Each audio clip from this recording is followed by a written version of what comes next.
Hey guys, it's Jeff from Performance United Fitness, and today I wanted to give you a little video just talking about, what do you do when it's this hot outside? It's basically, it's almost like the winter where you can't get out and play because it's just miserable out. In the wintertime you're stuck inside, you can't play. Well, it's 108 degrees today, so I figured let's give you a few things that you guys can do at home to still work on your game if you're not going to be out at the course.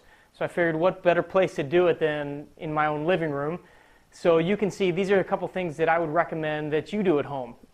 There's a few things that I see kind of across the board with a lot of the people that I work with, a lot of the golfers, a couple issues that they struggle with. And I figure if you're not on the course, you might as well be working on your weaknesses, right?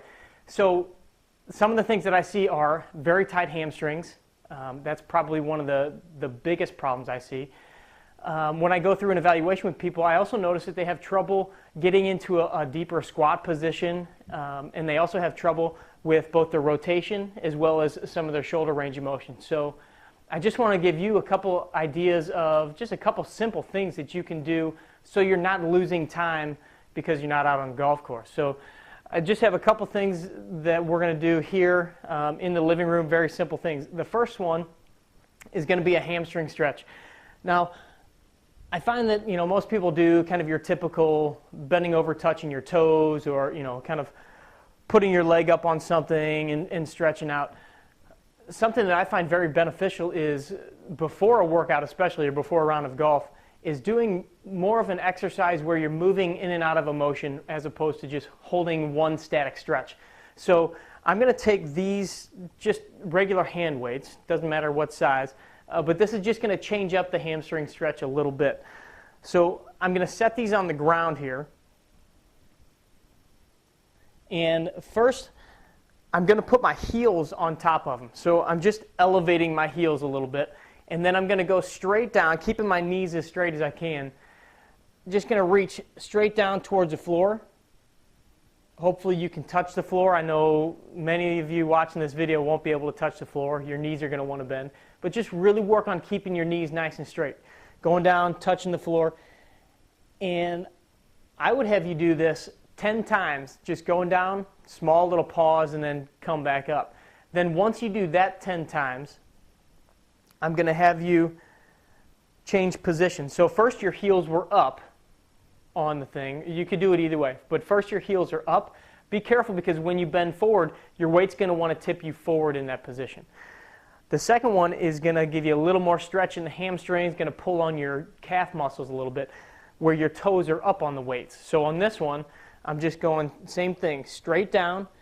I'm keeping kind of a flat back as I go down as opposed to, I'm not rounding my body, I'm kind of keeping a flat back as I go down. And that's just going to work on those hamstrings. So there's one of them. The other one that I do, again, I'm going to use these for my heels, is getting people into a deep squat. This is something that a lot of folks struggle with. So I want you to, again, just put your heels up on something. It doesn't matter what it is. It just needs to be, maybe 1 to 2 inches or so. You could even go a little higher. A phone book might be a little high, but something like that. Heels are up, and I want you just to try to go all the way down into kind of that catcher's pose. And once you're there, again, make sure that you can do this comfortably. If you can only get down to here, then let's start just working on that motion. But if you can get all the way down, then I want you to work on your upper body. So you're going to grab one of your knees. I'm going to grab my left knee, and I'm going to reach up towards the ceiling.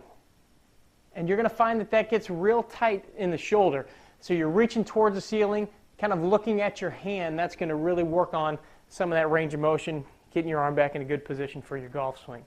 So that's the second one, kind of a squat with a reach. Now the third one, I'm just going to grab a club, and this is going to be more to work on proper positions, really some of the rotation in your hip, some of the stability in your hip, and some of your trunk rotation. So all I'm going to do is grab my club. I'm going to get in my stance position. I'm going to take my left hand, I'm going to kind of pull my left hand down towards the ground, and you're going to see that kind of pull me into my golf pose. and then I'm going to kind of shift my weight onto my right side. So I have all of my weight on my right heel. I really feel tension in my right glute or my right butt cheek, for lack of a better term. But as you can see, I'm really coiling up and stretching into this position. This is really going to help those of you that typically, when you go into your backswing and you stand up a little bit, this is a really good one. So again, from the side, I'm just here. I'm taking my left hand, I'm pulling it down kind of towards the ball, a little ways outside of the ball, and then I'm just kind of shifting on to my right side. And you can see how that really has me coiled up in a good position as if I was in my backswing. And that's going to just help you sink into that back hip like you see those guys on the tour do. And then you can go ahead and do that on both sides. I always recommend doing everything on both sides. Actually, I'm going to keep this for the next one. Probably, if the hamstrings are one of the biggest things that I see, rotation of the hips is another one that a lot of people have trouble with.